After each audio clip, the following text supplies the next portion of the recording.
1950s. So what does bother me is the rhetoric will alternate. It'll be like, Hannity will end and Greta whatever will come on, and like they will just finish calling him like a coward who bowed to the Saudis, and then they call him a tyrant who's like stepping and stomping his muddy boots all over the Constitution. We haven't bowed to anybody, and it's just absurd.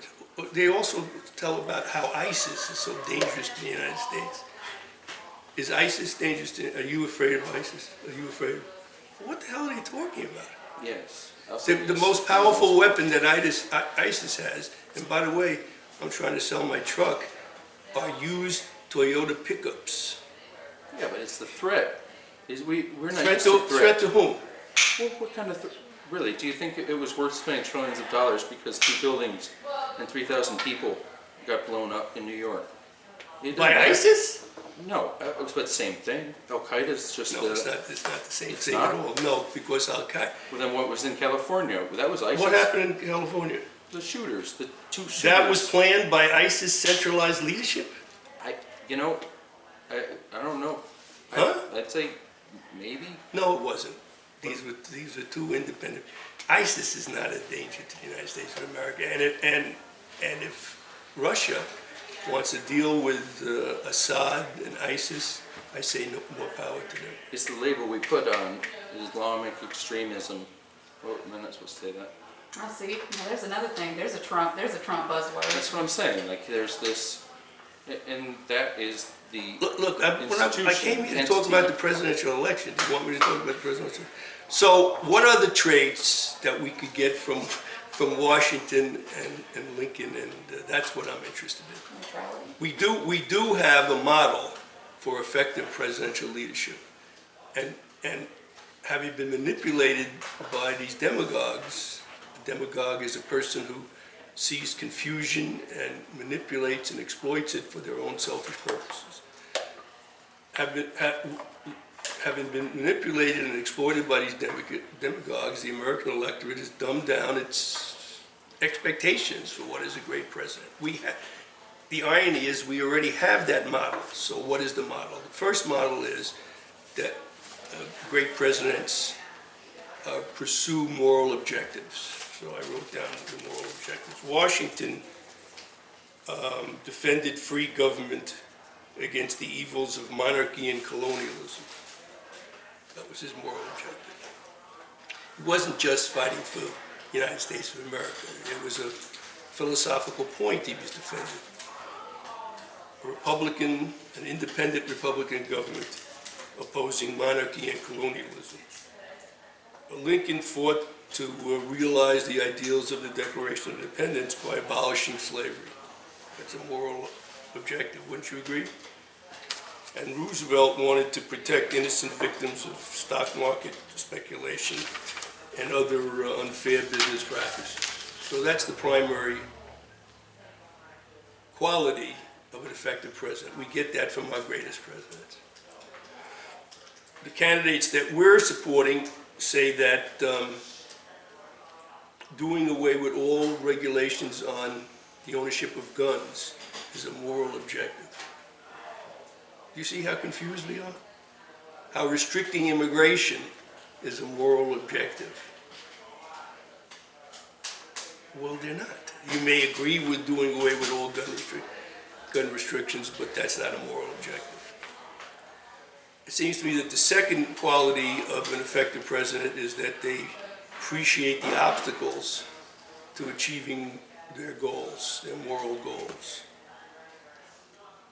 You like Bernie Sanders? Bernie Sanders wants to give free public college and university education. Does he fully appreciate the obstacles to achieving that goal? What'd you say? No. The Donald Trump and Ted Cruz want to, for example, overturn Obamacare and overturn Roe versus Wade. Do you suppose that they appreciate the obstacles to those objectives? No. No. Well, let's look at Washington, Lincoln, and Roosevelt. The odds of a nation in 1776 that was part of the British colonial empire. Breaking away from that empire were virtually nil, because it had never happened before.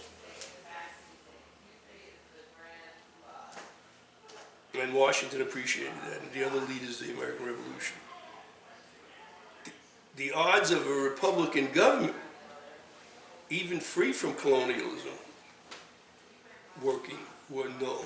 For thousands of years, political theorists had opposed free governments because they didn't trust the ability of ordinary human beings to run their own affairs. So it was clear to Washington what the odds were. Political theorists said that when people run their own affairs, chaos and instability would abound, and in a very short period of time, the nation would dissolve. As a matter of fact, when this country was founded, instability did abound. And the first source of instability was the bitter rivalry between Americans on who they should support in the war in Europe between Great Britain and France. There was real chaos there. So, you recall Hamilton spoke for the people who wanted us to support the English. He said that if we didn't support the English, all of our commercial trade would be destroyed because they had the most powerful navy in the world. And remember what Jefferson's argument was why we should support France? I would assume, I don't know exactly, but I would assume it's because of like how we helped them out. Well, they helped us out. Yeah, I mean, that's something they helped us out. yeah. And because we were the only two Republican governments in the world at the time. What about Lincoln? Did he appreciate the problems? He made it clear that the twin goals of fighting the Civil War were preserve the Union and abolish slavery. But he knew that Northern soldiers did not share his hatred of slavery. He also knew the importance of the border states. You remember from your history who the border states were? I had to remind myself. Delaware, Kentucky, Missouri, and Maryland. They were known as border states because they had not seceded from the Union, but they had not abolished slavery. So these states were on the fence, and he didn't want to alienate them. He knew he couldn't alienate them because they might go over to the secessionists. So he had to play down one of the purposes of fighting the Civil War, that is to abolish slavery, for fear that the Northern soldiers would no longer fight on the battlefield, and the border states would be forced to go on the side of the secessionists. What about Roosevelt? We all know from our history courses what the economy of the United States was like in 1932. It was on the brink of collapse. Remember the figures? Close to 25% of all Americans were unemployed. What's the unemployment in the United States now? 4.9. Take America back again. So, one half of the nation's banks closed.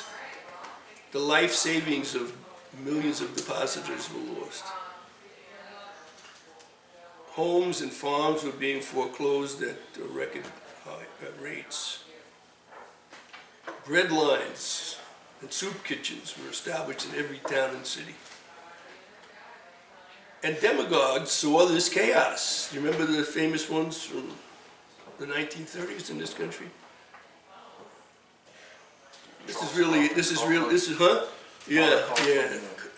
Father Charles Coughlin, and then what was the name of the senator from Louisiana? Huey Long. Yeah. Take America back again. Yeah. So they were gaining a lot of strength. And Roosevelt knew that opposing these demagogues was not going to be easy. So unlike Cruz and Trump and Bernie Sanders, for example, he understood what obstacles he had to overcome. So what was going to be his strategy?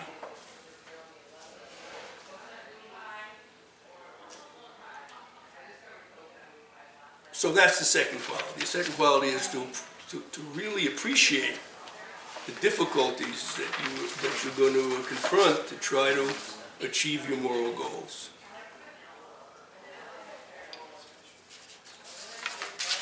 And the third quality is a willingness to negotiate or compromise to overcome the obstacles, as long as the compromise don't violate the integrity of your moral goals. Something has to give. You understand? You're not going to get exactly what you want. What's that famous saying? You're not going to let excellence be the enemy of good. Right? So some of the shine is going to come off your morality when you compromise, when you negotiate. So what was, again, this is high school history. I mean, we just have to kind of like reacquaint Americans with stuff that they were supposed to learn in high school. So tell me, what was Washington's compromise between... Neutrality. Yeah, that's what it was. We're not a big enough country, we can't get involved. We're too young, we don't have an established government, navy, economy. We just can't get embroiled in foreign wars.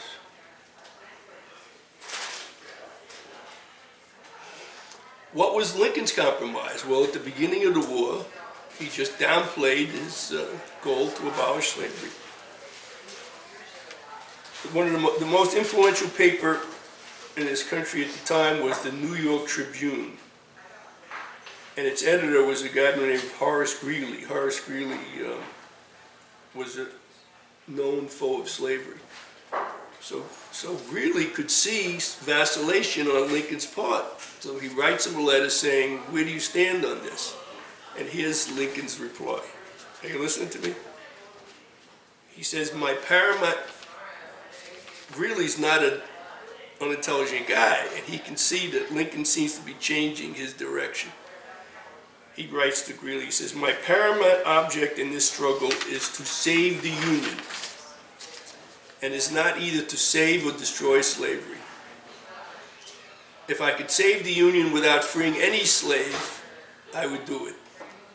And if I could save it by freeing all the slaves, I would do it. And if I could save it by freeing some and leaving others alone, I would also do that. So there you are. And that was for the benefit of Northern soldiers who had to risk their lives for something that they didn't particularly believe in. Freedom for blacks. As far as the border states were concerned, when the famous Union General John Fremont issued an order to free the slaves of Missouri, Lincoln immediately countermanded it. Now, by 1863, the Union is now starting to win some battles. So at this point, Lincoln feels he doesn't have to be as careful about making his true intentions known. So he starts to shift his emphasis.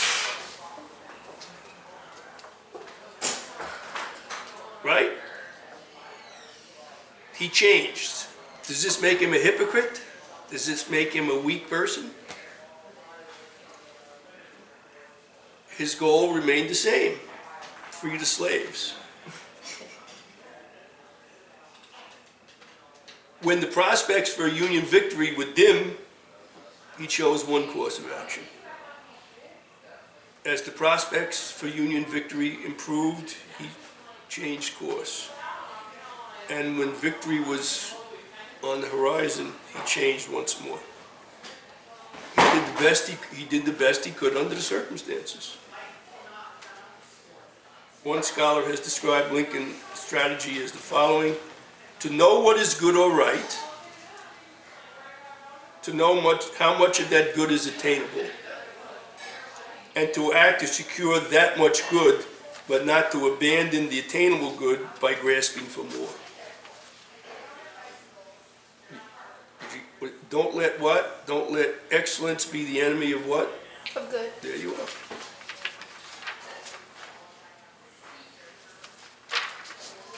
So we've covered Washington, we've covered Lincoln. What about Roosevelt? So all these Americans are starting to listen to, in their confusion, caught in the vortex of all these conflicting emotions. We want to be patriotic Americans, but it looks like America is giving up on us. This is a family farm that in 1930 has been in our family for 200 years. All of a sudden the sheriff has, aren't you the sheriff? You're a sheriff, aren't you? Sure. Yeah. All of a sudden the sheriff is coming and taking away our farm and a bank will own it. So we had to find a way, you understand, to regain the patriotism of Americans. All Americans were suffering under the Great Depression. But he had to concentrate on his efforts. So he decided who are the most patriotic, who tend to be the most patriotic Americans? What would you say? An occupation. Oh, I would say farmers. Well, you should become a president. You would be a better president than Hillary Clinton. Exactly. So that was his strategy. Even though all Americans were suffering terribly, he would concentrate his efforts on the farmers. And the strategy was, if we can turn the farmers around, understand, maybe others would be less attracted to Huey Long and Father Coughlin. So he comes up with this idea of farm subsidies. These farmers were producing an enormous amount of crops. And the first economic law is supply and demand. The more you supply, the lower the price. So he came up with the idea with farm subsidies. He would actually pay farmers not to plant. Not only would the prices go up and life would become better for farmers, and their attraction for demagogues would be lessened, but also by leaving the land fallow, understand, the land would become more productive in the long run. How do you suppose the farmers reacted to the idea of subsidies? This was just to help them. How do you suppose they reacted? What do you say? I don't think they would. Why not? Because they're saying, don't plant, Well, don't- what is their personality? They're true Americans. What is their personality? Don't tell me what to do. But also work hard and don't accept. Anything. Yeah, yeah. Right. So they were really, really pissed. It's a little communist. They were really, really pissed. They would rather make it on their own than accept subsidies from the government. Absolutely. They'd rather lose the battle than have somebody help them. They also couldn't understand how working less hard would be to their benefit.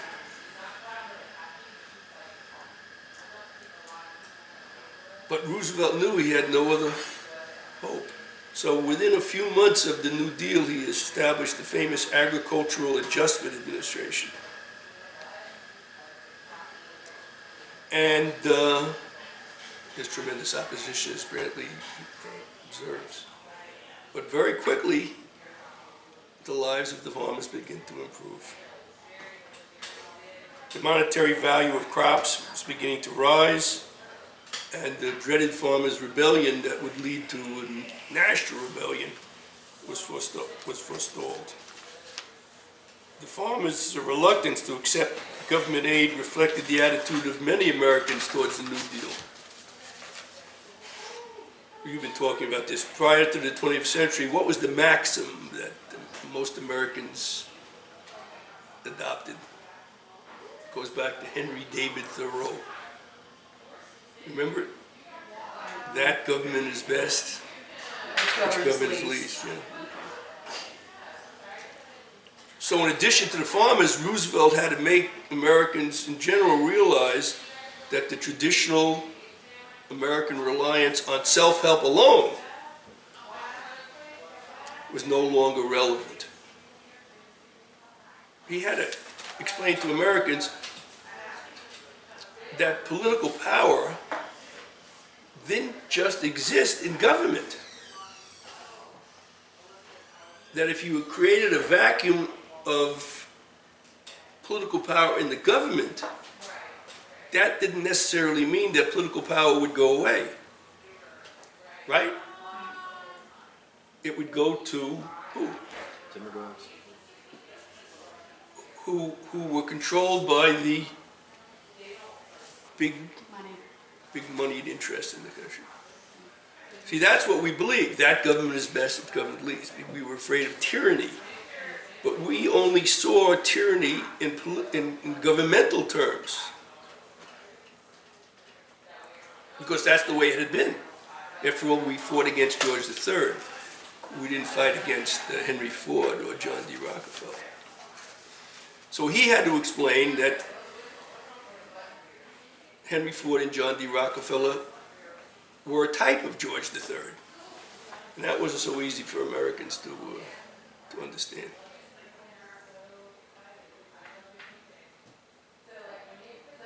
And the fourth attribute of an effective president, based on the model of Washington, Lincoln, and Roosevelt, is that they have to reject ideological thinking. And they have to defy description using standard political categories. No one can doubt that without the leadership of Washington, Lincoln, and Roosevelt, this country couldn't have been conserved. Yet nobody in their right mind would call Washington, Lincoln, and Roosevelt political conservatives. Even though Washington, Lincoln, and Roosevelt believed in civil liberties and progress and reform, they really can't accurately be called political liberals. And even though they stressed ideals, after all, that's the primary quality of an effective president based on our own model, even though they stressed ideals, they really can't be called ideologues. What's the difference between an ideologue and what Washington, Lincoln, and Roosevelt achieved? The difference is that Washington, Lincoln, and Roosevelt adapted their ideals to the circumstances, like Lincoln, for example, did during the changing tides of the Civil War. But an ideologue, such as a socialist, such as a laissez-faire capitalist, such as a feminist, offers one doctrinaire solution to every problem, regardless of the circumstances.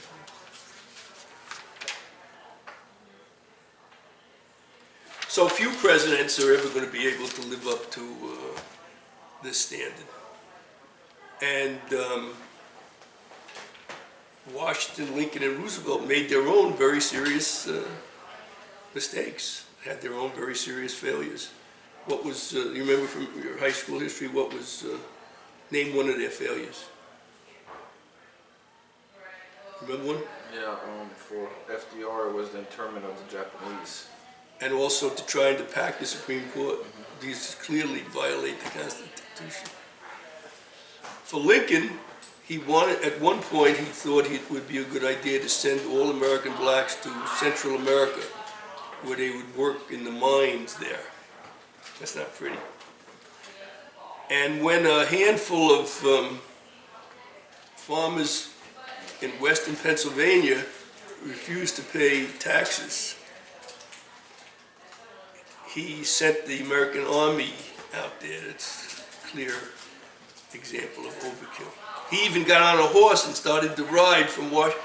I think it became clear that he was too old to do that.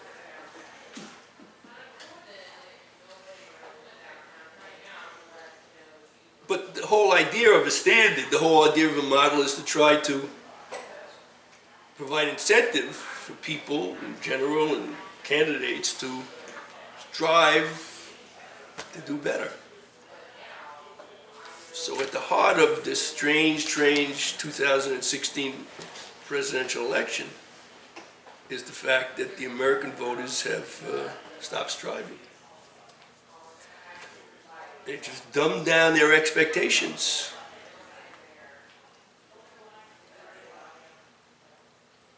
No longer are Washington, Lincoln, out of ignorance, no longer are, and confusion, no longer are Washington, Lincoln, and Roosevelt the ideals.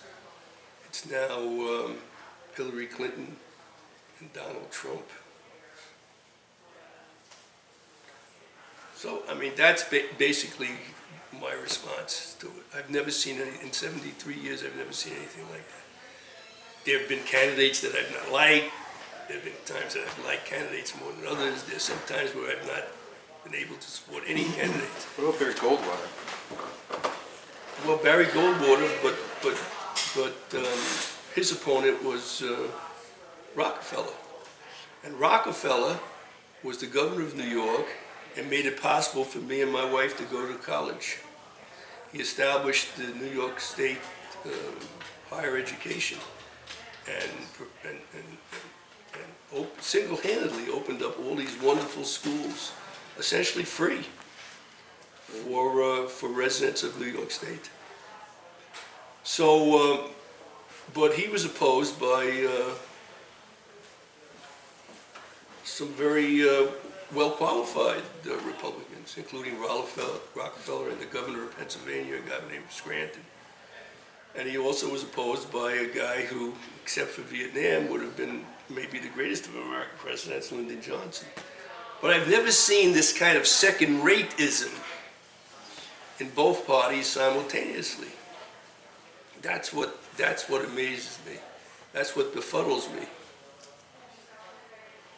And I think is eventually going to be very dangerous for the United States unless we can get out of this. What do you call it when you get caught in the ocean? What is that called?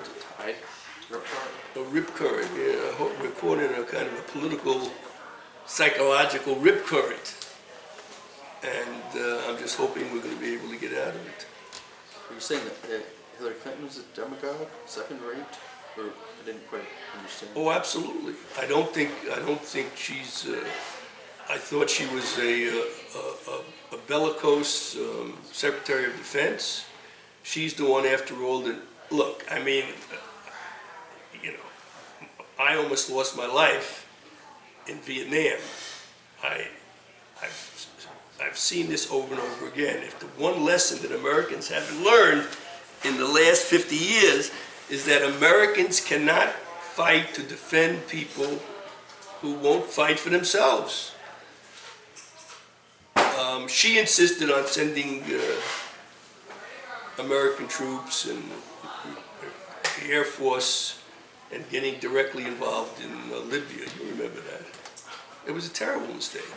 She also voted, as Bernie Sanders reminds her over and over again, to support the invasion and occupation of Iraq. I mean, you remember an organization was directly involved in not some independent terrorist, but an organization was directly involved in the destruction of the Twin Towers, right? Al-Qaeda. Now, where was Al-Qaeda located? I don't actually know. Afghanistan. Afghanistan? Right? Okay. So all of a sudden, Bush, with the support of senators like Clinton, decides that to get back at Al-Qaeda in Afghanistan for destroying the Twin Towers, we would invade and occupy Iraq. Which makes no sense here. But That's an understatement. So I'm not happy. I wasn't happy. The argument then, though. That's what happened. Yeah, but that wasn't the information. So having decided to do that, then they had to come up with a rationalization to do it. Bernie Sanders gives his rationale for not voting for it, and it has nothing to do with the actual facts. It has to do with him not believing those facts. Hillary Clinton gives her rationale.